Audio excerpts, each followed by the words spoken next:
Gus, para sahabat sangat menghormati Rasulullah, tetapi Rasul sendiri melarang bentuk penghormatan yang berlebihan. Bagaimana cara memahami titik tengah penghormatan yang benar kepada Nabi?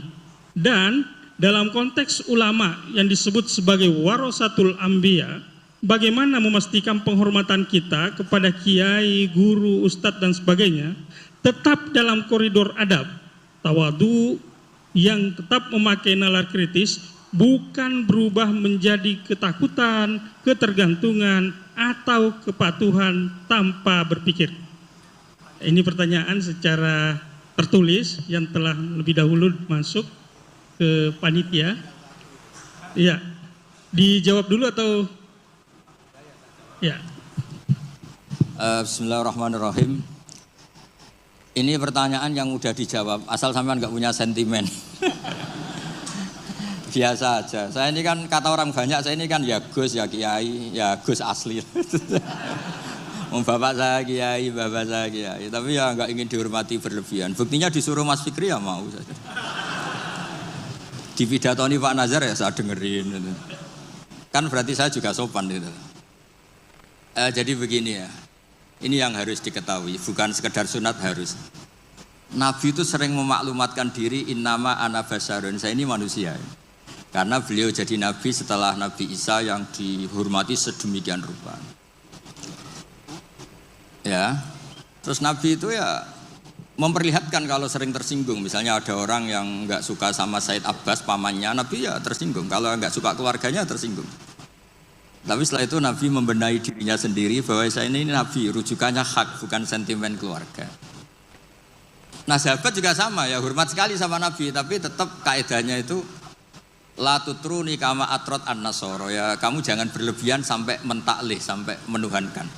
Kalau hormat yang berlebihan dengan arti loyalitas atau bahasa tubuh, itu ya mulai dulu ada ya di semua tradisi. Sama lihat di kerajaan-kerajaan atau di film-film Cina itu kan semua, baik versi ketua suku maupun ketua geng, ketua apa saja kan ya dihormati oleh anak. Tapi yang unik dari Nabi itu penghormatannya itu malah mengarah ke Tuhan. Misalnya begini, tadi Pak Kures cerita panjang tentang syarat sahnya jadi saksi. Ini penting, sampai nak mlebu swarga ben gak repot. Engko swargane ndek-ndek wae, tapi nanti kalau sama Nabi gak bisa bercengkrama sama bidadari sampean sungkan itu. Nanti tak carikan bidadari yang cerewet kayak istri kamu. Kayaknya nggak ada ya. Berarti trauma kamu sama istri itu. Kalau saya inginnya ya yang mirip lah. Biar apa? Kenangan. Ini perlu dicatat. Sebetulnya sehot sholawat, saya berkali-kali matur di kitab Ithaf. Sehot sholawat itu sehot terbaik. Karena ada kata-kata gini ya, sudah kita misalnya adat pesantren Allahumma sholli ala sayyidina Muhammad atau yang tanpa sayyidina Allahumma sholli ala Muhammad. Itu kan kelihatan, Allah itu pemberi, Nabi itu yang diberi. Saya ulang lagi, ya Allah kasihkan sholawat engkau ke Nabi, berarti Allah itu pemberi, Nabi yang diberi. Nah, kata kitab Ithaf, wan nabiyyu wa injalla qadruhu muhtajun ila rahmati ta'ala. Nabi apapun hebatnya, hubungannya dengan Allah itu Allah pemberi, Nabi penerima. Makanya hadil ummah tidak akan terperosok mentaklih, menuhankan Muhammad. Karena redaksinya sudah, ya Allah saya minta sholawatmu kasihkan ala abdika wa rasulika Muhammad, disebut ala abdika. Maka sehot sholawat itu ekspresi kita mencintai Nabi, maka kita bersolawat sekaligus memaklumatkan porsi masing-masing. Allah selamanya pemberi dan Nabi apapun hebatnya diberi. Jadi penghormatan sahabat itu ya terukur semua.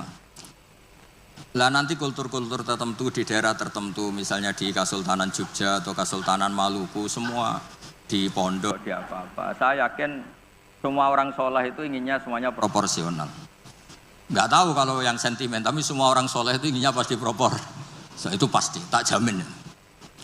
Terus yang terakhir tentang sholat, ada kata-kata as-sholatu imaduddin. Nabi kok tidak bukti Nabi itu gimana? Tadi kata Pak Kures kita butuh seksi.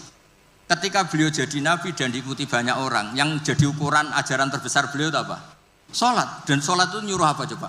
Allahu Akbar kabira walhamdulillah katsira subhana rabbiyal azim subhana rabbiyal a'la. Ketika itidal Rabbana walakal hamdu. Masa ada seorang manusia bikin satu ritual yang semuanya itu muji Allah. Itu kalau nggak Nabi nggak bisa.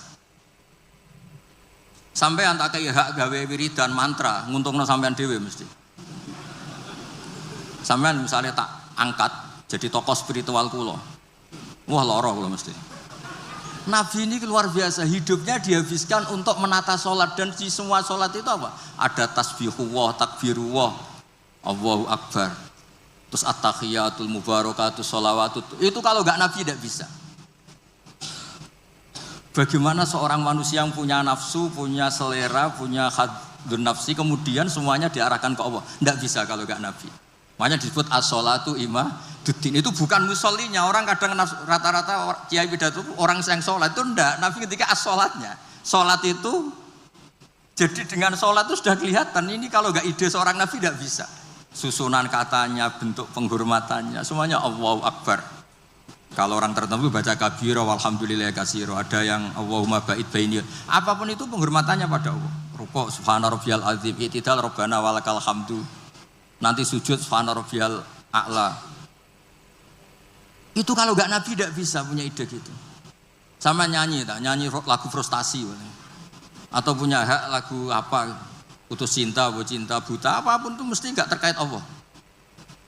Jadi menurut saya dengan desain sholat kayak itu kalau nggak Nabi tidak bisa.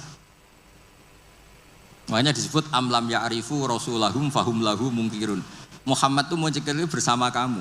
Abu Jahal CS itu ngomongi Muhammad mulai kecil bersama kamu.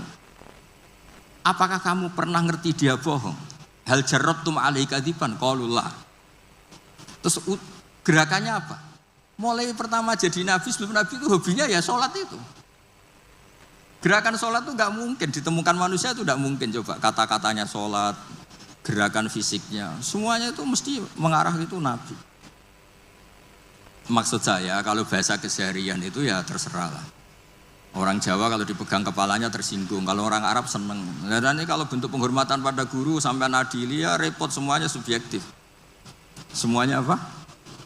Ya tapi tentu nggak boleh berlebihan. Di mana-mana berlebihan itu nggak baik. Hanya urusan penghormatan. Kamu makan berlebihan ya sakit panitia kan. Kamu sering ngaji ya kasihan istri kamu. Pelarian kok ngaji itu gimana? Kamu terlalu sayang istri ya kasihan ibu kamu. Karena apa-apa kalau berlebihan kan enggak. Makanya saya tuh sering cerita kalau ada santri sering sowan saya sama istrinya tak marahin. Kamu tuh santri nggak benar, terlalu mesra. Ternyata betul. Selang beberapa hari ibunya datang. Ya Gus, Jokrabi lali kulo setelah menikah lepas saya. Ya karena berlebihan itu. Kayak orang kok seneng ngaji, bahaya itu mesti. Agak-agak banyak masalah. Ini bukan suudon, soal yakin. Tapi bagus, pelariannya kok ngaji. Coba sekarang misalnya istri sampean sedang mesra terus ngajak liburan ke Australia, milih ngaji Gus Pak apa ke Australia? Ayo jawab. Sedang mesra-mesranya, Pi, ayo main ke Australia, mumpung saya uangnya banyak. Sudah kamu tak traktir, ngaji apa liburan? Oh yang bener. Yang jujur gitu loh. Ya tapi gak apa-apa, ngaji itu sudah bagus. Mulai dulu ya gitu, mulai dulu ya.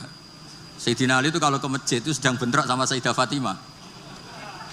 Kalau enggak ya di rumah sama Sayyidah Fatimah. Artinya itu manusiawi, makanya Nabi tanya, mana suamimu? Baini wa bainahu syai'un, tadi ada geger sama saya makanya enggak di rumah. Terus ternyata tidur di masjid. Kalau kata KNO karena bayangkan ada beduk, tidur di bawah beduk, padahal masjidnya Nabi tidak ada beduk. Terus ya abad turab. Ya dulu itu biasa orang ke masjid itu karena uzubah, belum nikah kayak Abdul bin Umar atau Ali baru masalah dengan Sayyidah Fatimah. Sekarang ya alhamdulillah banyak yang teruskan itu. Kalau sedang banyak masalah ya sering ke masjid, kalau enggak ya nah, itu sanadnya mutasil itu. Jadi beragama itu ya untuk manusia biasa aja. Sementing tauhidnya ditata. Tadi kata Pak Quraisy kalau iman sama Rasulullah Muhammad Nabi ya syahadahnya di minimal syahadat tadi. Orang punya ide menemukan sholat itu kalau enggak seorang Nabi itu tidak bisa. Coba kalimat sholat itu menguntungkan Nabi apa menguntungkan Allah? Kalau boleh dibahasakan. Semuanya mengarah ke Allah. Bahkan hubungannya Nabi dengan Allah itu kita katakan apa? Allahumma sholli, ya Allah kasih. Nabi saya ini kasih rahmatmu. Tetap saja hubungannya Allah pemberi, Nabi diberi, penerima. Jadi nggak mungkin agama ini kebablasan sampai menuhankan. Nah, masuk surga pun dengan rahmatnya Allah. Sampai Nabi ngendikan kamu tidak masuk surga karena amal kamu. Wala anta ya Rasulullah, juga engkau tidak masuk surga karena amal engkau. Wala ana illa ayataghammadan ya Allah bi rahmati. Kayak apa? Segalanya itu Allah itu kayak. Keren kan jenengan? Keren. Sekarang ngrungokno ngaji. Nggih, kasih.